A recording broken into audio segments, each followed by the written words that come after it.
क्रोध के बारे में कुछ कहना चाहता हूँ।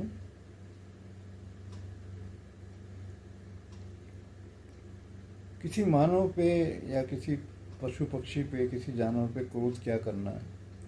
और मानव पे तो क्रोध वैसे भी नहीं करना, वो खुद ही पहले से ही इतना अपनी समस्याओं से घिरा हुआ, हैरान परेशान, तनावग्रस्त, उस पर क्या क्रोध करना, उस पर तो दया आती है।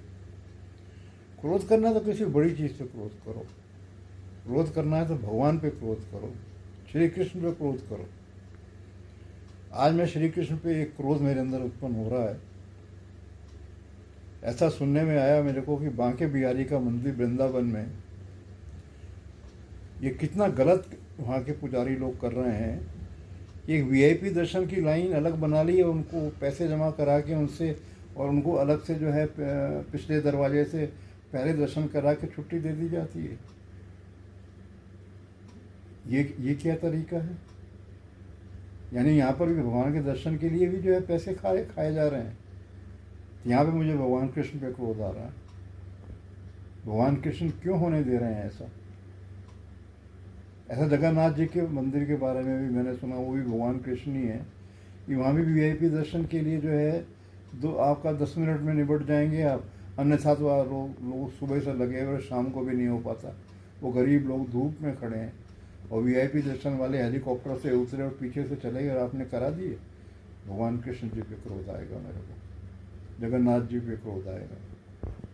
मैं तो क्रोध में उनको यहाँ तक कहूँगा कि अगर ऐसी बेईमानी ही दर्शन कराने में होनी है, यह क्रोध में कह सकता हूँ, भगवान कृष्ण को कह रहा हूँ, ये क्रोध रहेगा मेरे भीतर। तो मेरा आशय कहने का ये है कि क्रोध करना है तो फिर किसी बड़े से करो क्रोध। ये घिस पिस रहे दुखी इंसान से क्या क्रोध करना, क्या उस पर क्रोध करना, उस पर दया ही आती है। अब वो कहते हैं वहाँ वृंदावन में, राधे राधे बोल श्याम बाजे चले आएंगे। मतलब कि राधे राधे बोल के श्याम भाग के आ सकते हैं, तो वहाँ अपने जो लाइन लगी हुई है, लंबी लंबी भीड़, वहाँ क्यों नहीं आ जाते, जाके उनको दर्शन दे देते हैं अपना।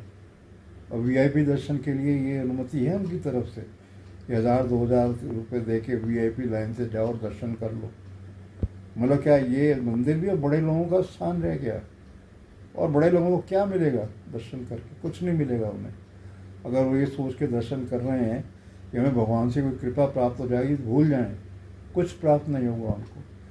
अगर प्राप्त किसी को होगा भी तो उसको होगा जो धूप में लाइन में खड़ा हुआ है सुबह से लेकर शाम तक। जब उसका नंबर आएगा, वो कुछ मांगेगा तो भगवान कृष्ण को देना पड़ेगा। तो एक ही क्रोध की बात में मैं कह रहा हूँ।